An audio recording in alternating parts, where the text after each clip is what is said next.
Hello and welcome to the latest episode of the White Pube podcast. My name is Gabrielle Del Puente and a little bit of a different one today. Basically, I was supposed to publish a new text and it was all planned out, and actually I'd started writing it. I was about a third of the way through, but I'm too sick to finish it in time, and it's not sensible for me to try and push through and get it done. It would either not be a good text or I would be worse off for trying. Basically I got COVID again 4 weeks ago and it's just done me in. I'm goosed. I feel like I'm back about a year on where I was health-wise. Yeah, if you're not familiar, I've had long COVID for 2 years, so getting COVID again was a little bit stressful. I'm having really bad energy issues again, breathing, pain, headaches, like it's all just ramped up. And I'm gonna have to really play it safe with energy at the moment and for the next few weeks, because God, I had to cancel so much teaching and events that I was due to do this month, and I just can't do it. So thank you to everyone on Patreon and PayPal and Ko-fi, to be honest, because yeah, man, that is our sick pay. That's my sick pay. And if anyone has been thinking about signing up, now's a good time to do it, because COVID is obsessed with me. I'm going to try and get that text done for next week. Yeah, I hope, I have faith. I think I can do it really carefully, really slowly. I will get it done. But in lieu of leaving you white pubeless, shaved, I thought it would be a nice idea to do like a magazine style episode. So seeing as I'm back in my own weird fucking lockdown, I've not left the house, all that jazz, I'm going to post 2 texts about COVID that I wrote in 2020, early 2020, in the spring and the summer. And it's kind of, I've just very quickly scanned them to make sure that they were appropriate or relevant. It's really weird reading them. I think it captures that strange time quite well, and it's just, weird that I ended up getting long COVID off the back of it all.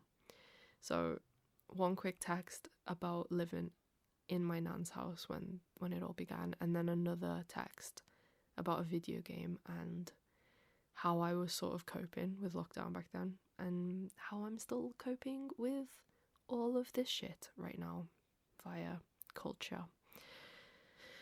Okay, guys, enjoy the texts from past me who had more energy to speak into a microphone. If you get to the end of this, because I'm not going to edit it at the end, please comment a heart emoji on today's Instagram post or on Twitter. Just a nice heart, nice and simple.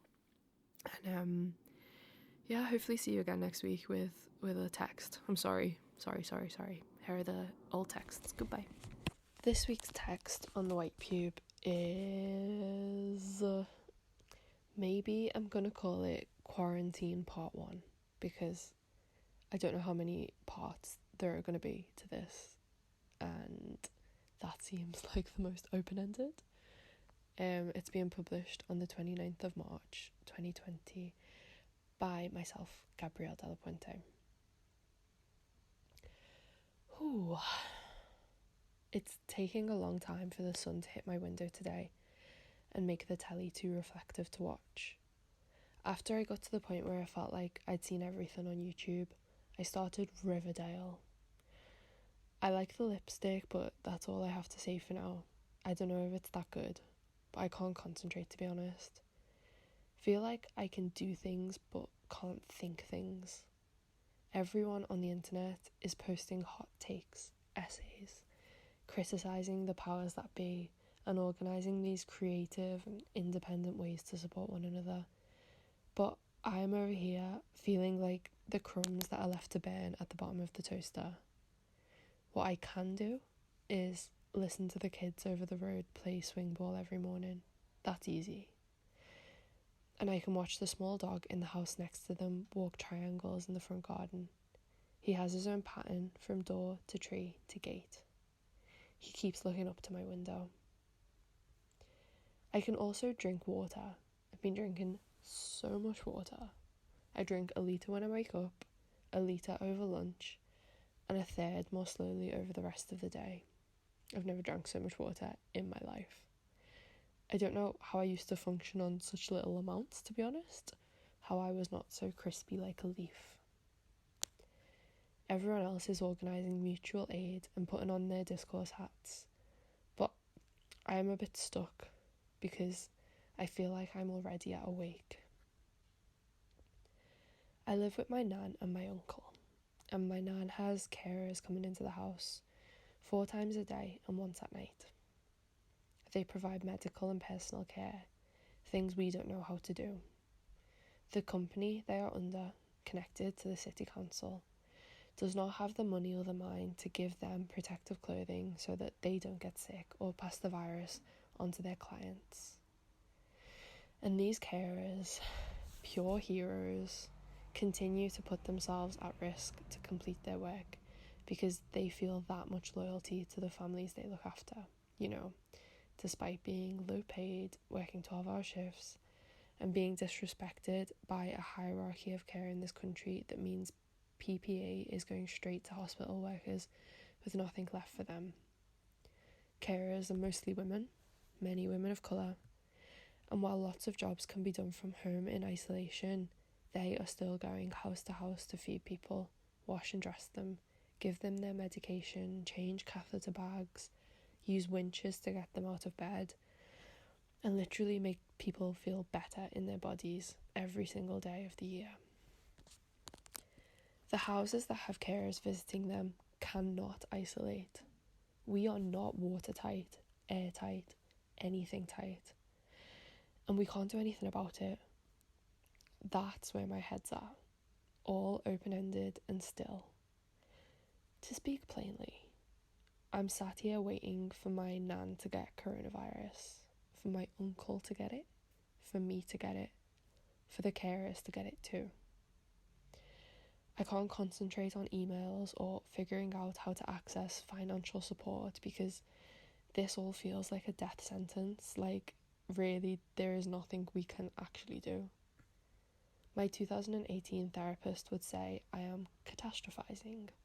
But Glenn, this is a catastrophe. I know loads of people are in the same position as we are, unrich and unable to get what we need to make sure we all survive. I know others are alone in small box rooms and shared accommodation, away from people they love. High-risk people, too tender and scared to go down to the shop for food, but no supermarket delivery dates in sight for weeks. I know people are in London, New York, Spain and Italy, and I know how many of us are out of work, blindsided and dreading these daily overlord announcements. And then there's my nan. Just lying there in a pink nightie watching The Chase, eating grapes and then forgetting she's eating grapes and telling me to stop worrying because it will do me no good. You have to laugh. My anxiety belly has been terrible, which is funny given the whole toilet paper thing. And my sleep pattern has shifted to early morning wake-ups because I think it is too easy to be sad at night. Just been drinking my water, crying it back out my eyes, and thinking about how long it will take for corona to get here, checking the BBC news page for confirmed cases in your area like I'm waiting for my Uber, staying in today for an ASOS delivery between 10 and 11 a.m. Last Monday, the number of confirmed cases in Liverpool was 11. 12 days later, it's at 75. And when I looked today, the day after that, it was 132. Lol. Maybe we will all get out of this unscathed. Who knows? But I am personally full of dread. Everything I'm saying here is coming off cold, but I don't want to go back and decorate what I'm writing. This isn't some weepy text exercise, and it shouldn't be. I thought I should write about quarantine for history, and for my own history maybe, but I can't hold the whole shape of this text in my head like I normally can. It's strange because we are only at the beginning of the film, where the family before the War of the Worlds aliens land and start screaming at nothing through the air. Sandra Bullock painting in her studio before Bird Box black magic kills everyone around her. Feels in and out, past my fingertips, low volume, a bit silly. I've had to furlough myself from my day job, but I am relieved to have an online job I can still do here on the White Pube. Our freelance work is being cancelled, but for me it's not the end of the world. I buy food, but living here with my family I don't pay rent, and that's privileged. But this static electricity between people is palpable. Like, if you have something I don't have, I feel fear, and if I have something you don't have, I feel guilt. We've always been able to see the edges of our own situations, but now everybody else's is becoming transparent in these Instagram posts from inside their fancy houses. And still, right now, for me, all of it is background because I can't stop thinking about death. My oldest cousin lives in Lombardy, the worst hit region of Italy. We speak every day, and all you can hear outside his window are ambulances. 3 weeks ago, their lockdown started. 2 weeks ago, they clapped medical workers. And when I speak to him, it's across time, like he is the ghost of Corona past. If only the government were stricter sooner. If only they valued our lives over the economy. I get so angry thinking about how much I hate the rich, especially celebrities. How we made them that money and now they won't help us in return. 1 minute I'm fine, and then I remember summer is coming and we are all locked inside, running out of money and trying not to die. A tall Irish nun normally visits on Sundays to give my nan communion out of this small silver box. But she can't come right now, and neither can our massive family who usually invade the place on weekends. I was wondering what to do about it, about the emptiness and about the nun. And on Tuesday I tweeted asking if anybody knew a priest who would be up for a video call. A few people got back to me, which was cool. And the next day we had a call lined up with a hospital chaplain all the way down in London, who was nice enough to take the time. I leaned my phone on my nan's cup and gave him a ring, and I stood next to her while he repeated Hail Marys and other words and wishes. My nan tried her best to speak them at the same time, but her words kept stopping and starting like The Connection. She enjoyed it. She couldn't believe he was in London and said she'd never done anything like this before. And at the end of the call, he told us that it was the traditional feast day for the angel Gabriel, God's messenger. And so wasn't it fitting that I, Gabrielle, had organised this for my nan? I think it's spooky, holy, weird and good. It lifted my spirits, and I wondered if that was a coincidence or if God was real. Called my mum to tell her about it, messaged my cousins too, told Instagram because I was excited, and then lay back on my bed and thought about that person who drank so much water they accidentally drowned.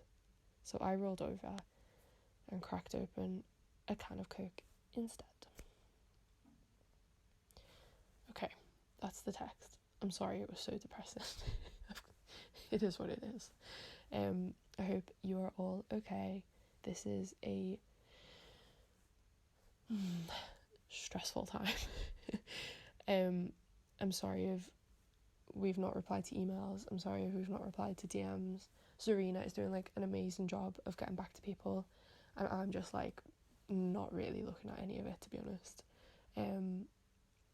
Yeah, I hope you're okay, and I hope we are all okay still in fucking whatever it's gonna be, 4, 5, 6, 7, 8, 9 months. Okay, Goodbye. Hello everyone! This week's review on the White Pube is Mutazione, which is available on PlayStation 4, PC, Linux and Mac. It was published on the 21st of June 2020 by myself, Gabrielle Della Puente. This is the audio version, but you can also find a written version on thewhitepube.com, and we've started doing a video version on Instagram as well, if you fancy that. Whatever floats your boat. So the emoji summary for this review is mother and child, a rose, and an alien. The garden died a few years ago with my granddad, I think, and that makes sense to me. It was his space and workshop, somewhere he fixed bikes and watches and painted everything he built the same shade of green. Now my hands are hurting, a whole blister on my palm, because I've been trying to reclaim his garden from the junk and the weeds that have grown around each other out there. If it wasn't for all this new time in lockdown, the mess would have bloomed with rust and moss forever, trapped screws shut in Quality Street tins and roses too. But me and my uncle have been working on it for weeks now, sorting stuff out, reflooring one half entirely, clearing the air. The long days are worth it for more space to while away the time. When quarantine started, my job was stopped, I couldn't see my boyfriend anymore, and I went into full survival mode to try and protect Nan from coronavirus in her hospital bed downstairs. We haven't had it yet, and I really think it is a miracle she's still here, to be honest. But because she is, the whole house feels like it's remembered to breathe out again. That blister is between the wisdom line and the lifeline on my right palm, and like lockdown, it is a little crescent in my fate. Now that I have an inch of headspace back, I can see how my usual energy for work and affection for Michael are both being channeled into this project of the garden. I've really just never been bothered about this stuff before, about cleaning up a mess I didn't make, about homemaking or growing things or keeping them alive and well. I've even been learning to cook, finally. I've actually started to care. Because I know if I don't do the work, the garden will stay haunted, and if I don't trickle water into my silly plants, they won't be here anymore and I'll miss them. I never realised living here and helping look after my Nan would mean so much, or how that meaning would come through in this way, how it would change me. The garden is a part of this new mood, of more people and things under my arms to care for. And I write about all this to start with because it's what I've had under my fingernails since March. A context that has led me carefully into this flowery, damp mood of Mutazione, the 2019 video game created by Die Gute Fabrik in Copenhagen and published by Akupara Games. I don't know if anything else could have fit more perfectly into my life right now, and playing it felt like holding hands with a story because we were so close. It's only a short game that starts with protagonist Kai on a dock saying goodbye to her mum. She's about to leave the mainland to go and look after her granddad, Nono, who they think is at the very end of his life. Nono is on Mutazione, an island that was hit by a meteor called Moondragon that dramatically mutated the people and plants there. The people are vaguely human but changed. Some have green skin, others have features like animals, fur, bug faces, ears like cats have on the top of their head. There are creatures weirder still. The dots are little balls with stick arms and legs that look straight off a Ribena advert, and there is this little lizard fella that loves playing on an arcade machine at the bar. The flowers they live amongst seem ancient or alien and colourful. A tiny society, ostracised ever since Moondragon hit them, they survive off the land, trading and mutual aid. Kai's visit is significant because she's the first outsider to come over in 20 years. She's a tall teenager with short hair and brown skin, and she pops over in a baggy t-shirt, shorts, sneakerhead sneakers, and bright green socks pulled up to different lengths. When she arrives at his bedside, Kai speaks to her granddad and is quickly pulled into his world.